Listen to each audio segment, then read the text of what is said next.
ராயப்பன்பட்டி புனித பனிமய மாதா தேவாலயம் உருவான வரலாறு.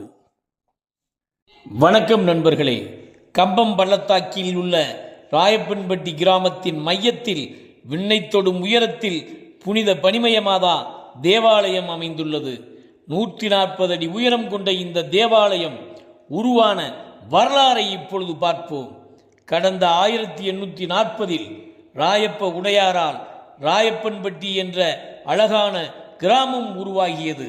அங்கு ஆலயத்திற்குரிய இடத்தையும் அவரே வழங்கினார்.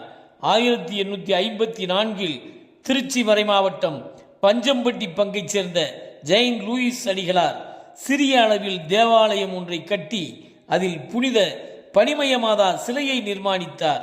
தொடர்ந்து 1902 பீட்டர் செக்ரத்தான் என்பவரால் அடிக்கல் நாட்டப்பட்டு